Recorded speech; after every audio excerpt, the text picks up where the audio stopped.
Thanks, Ellie. And hello again to everyone tuning in. Welcome to Kaudy Talks, the debut episode of Live Your Best Married Life, titled You Deserve Your Happily Ever After. Whether you're getting married this summer, you've just celebrated your first anniversary, or you've been together for 50 years, this episode is for you. Today, we'll lay the foundation for our whole series, sharing tools, insights, and real stories to help you live your best married life and create your own happily ever after. Let's be honest, when we were young, a lot of us dreamt of that perfect fairy tale, meeting our prince or princess, the amazing wedding, the promise of happily ever after. But over time, real life sets in. Schedules, bills, kids, stress, and somewhere the dream can fade. Nearly half of marriages in America today end in divorce, and many of those in the first 7 years, not too long ago after the honeymoon, and those first few years of marital bliss. So, what happens between the dream and reality? Couples start out in marital bliss, then the marriage becomes average, unfulfilling, and even in some cases gets to the point where a couple can't even be in the same room together. Disconnect between the honeymoon phase of the marriage and when real life sets in got me thinking about a real recent grocery store shopping experience the other day. The other day, my kids had the day off from school, which meant for once I didn't have to rush out of work to go pick them up. So on my way home, I just stopped at Food Line, the local grocery store, just for a quick run in. I had a short list, nothing crazy. I just needed to grab a few things so I could get home and help with dinner. I'm moving through the store pretty fast, checking things off one by one, because Taco Tuesday is not going to make itself. I get to the last item on my shopping list, and then things got interesting. I turn down the aisle, and I see this couple who appear to be in their 70s.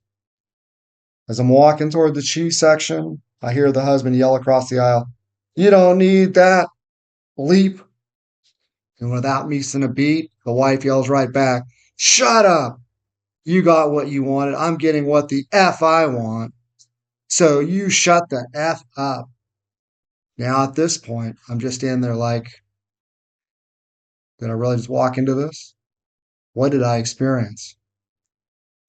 Well, I grabbed my cheese, slowly and slowly pushed my cart away, trying not to make eye contact with them, and I make my way to the checkout stand. As I'm heading up to the front, believe me not, I pass them again, and it's still going on, yelling more snarky comments back and forth at each other. And I'm thinking to myself, you could feel the years of tension between them. As I checked out, I found myself wondering, is this what they imagined when they made their vows to each other decades ago?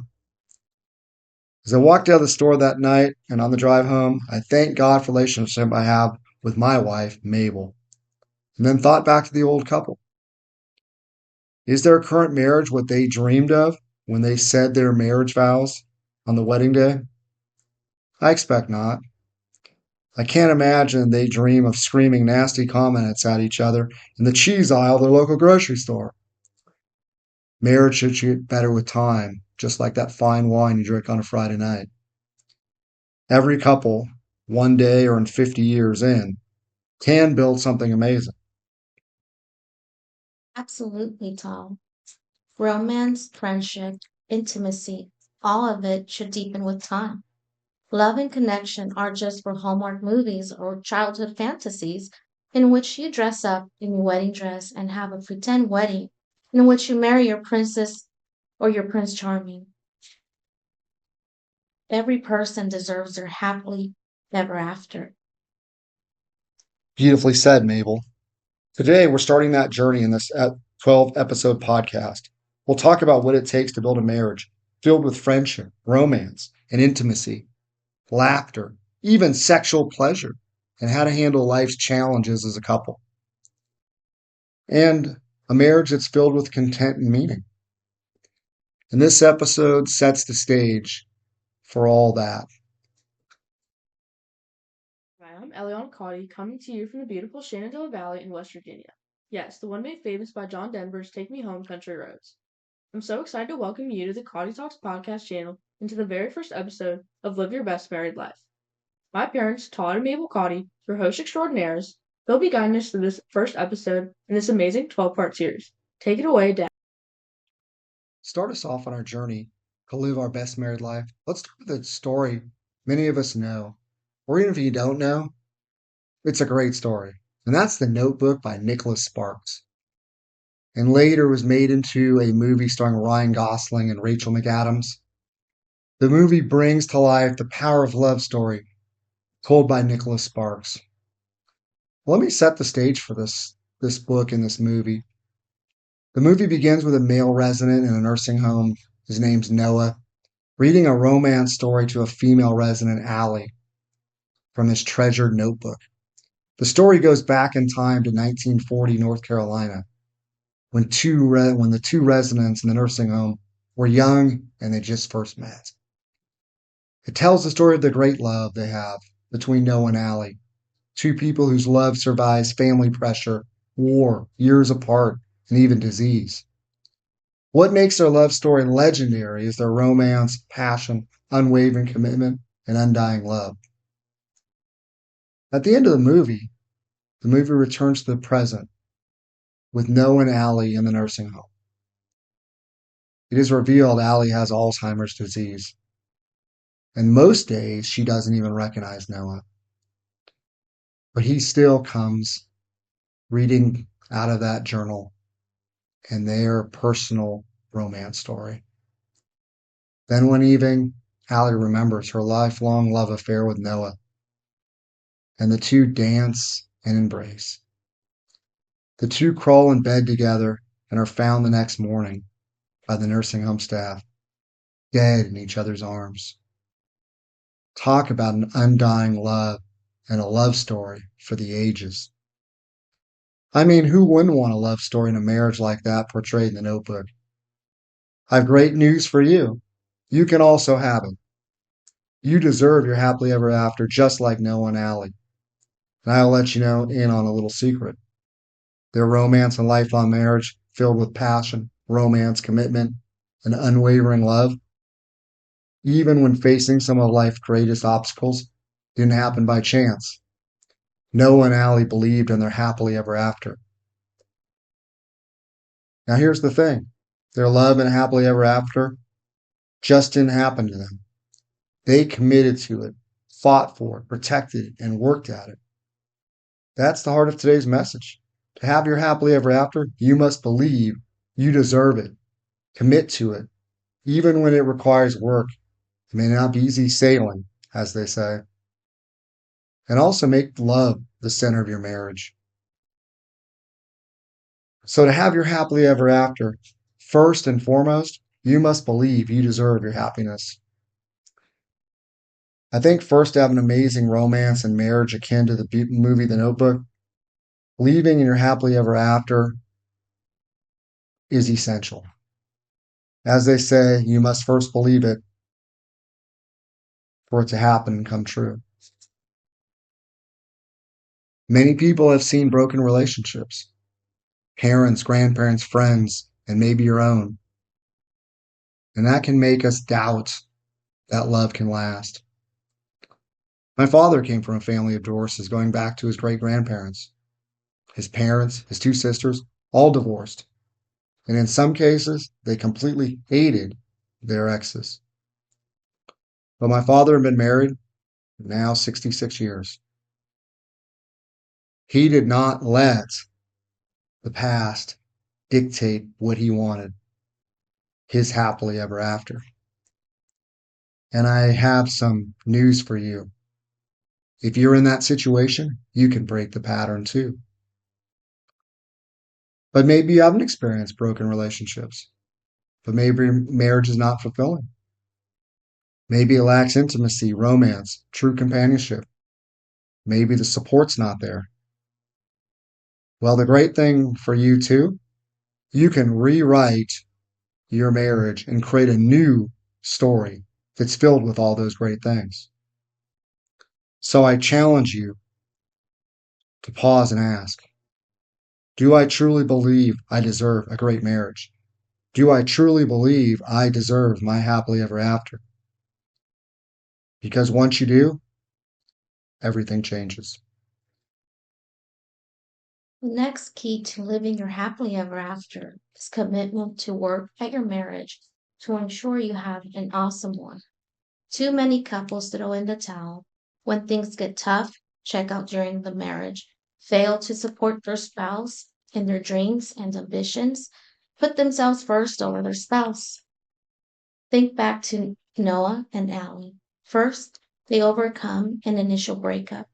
After meeting Allie's family, Noah overhears her mother telling her she is against the relationship since Noah is not from a prominent family. Noah, after he tells Allie he doesn't see a future for them, Allie responds by breaking up with Noah, though Allie is later filled with regret. The couple was separated for 7 years. Allie dated and became engaged to marry Lon Hammond, lawyer from a wealthy, prominent family, of course. Allie's parents are happy with Allie's engagement to Lon. After serving in World War II, Noah returns to his native Seabrook, North Carolina, to find out his father has sold his home so Noah can buy the Windsor plantation. Noah restores the Windsor House plantation to its past glory and ends up in the local newspaper. Allie sees a photo in the newspaper. Her feelings for Noah are rekindled, and she heads to Seabrook to see Noah days before she is to get married to Lon. Noah and Allie meet at the Windsor house. Noah lets her know of love letters he had sent her over the years of their separation. Allie's mother had kept them from her. Allie goes with heart, ends the engagement, and ends up with Noah. They faced a breakup 7 years apart, a family who didn't approve, even an engagement to someone else, and still, love brought them back.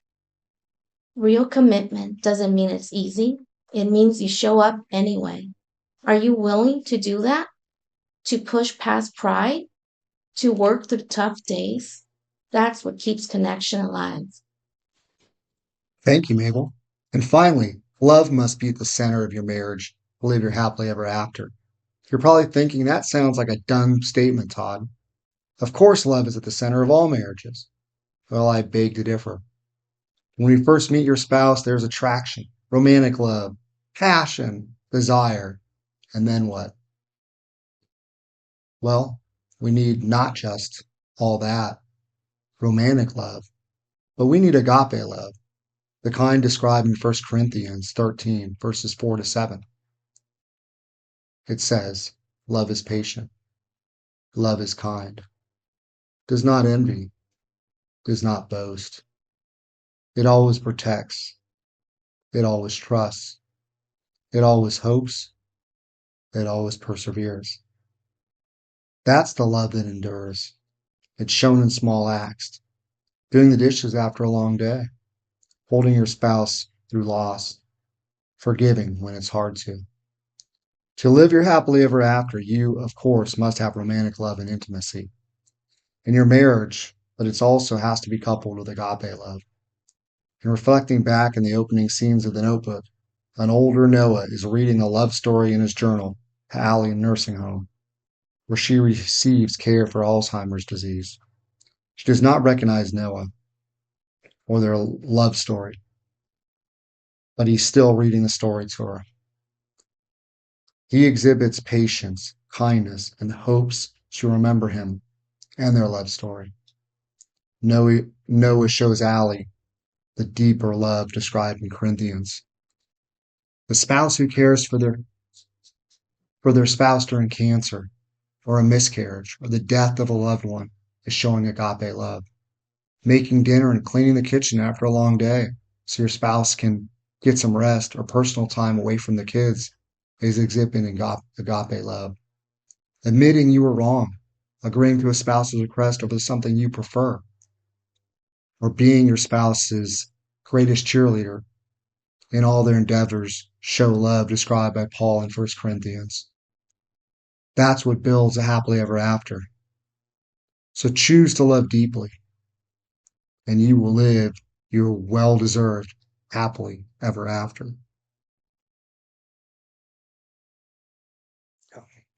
All right, time for some practical takeaways. Your action steps for this week. 1. Believe it. Say it out loud. I deserve my happily ever after. Start claiming it every day. 2. Reflect. Write down 3 things you love about your marriage and 3 things you'd like to improve. 3.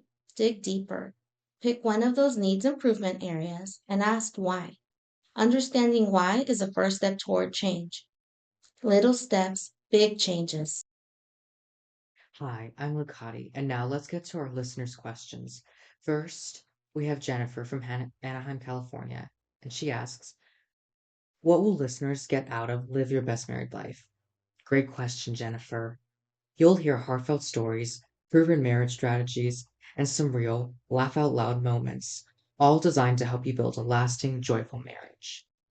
Next, we have one from Brad from Dallas, Georgia. What's the goal of the podcast?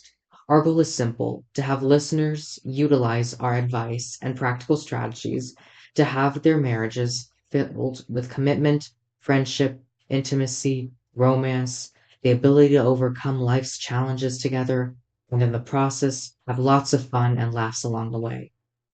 I want to give a big thank you to Jennifer and Brad for their amazing questions in this week's podcast. Tune in next week for some more awesome listener questions and feedback during the listener engagement portion of the podcast. If the stories, advice, or awesome listener questions resonated with you today, subscribe to Kaudy Talks, leave us a review, and share this episode with someone you care about. Your support helps us reach couples who deserve their happily ever after too. Let's recap this week's key takeaways. First, you deserve your happily ever. Second, believe a lasting, loving marriage is possible. Third, commitment and unconditional love are the foundation of it all. And finally, and above all, make your marriage a top priority right after your relationship with God. I want to thank you everyone for taking the time out of your busy schedules to listen to this week's podcast episode. You deserve your happily ever after. We hope you return for next week's episode titled The Marriage That Almost Didn't Happen. That's it for today. Remember, you deserve your happily ever after. Next week, find out about the marriage that almost didn't happen.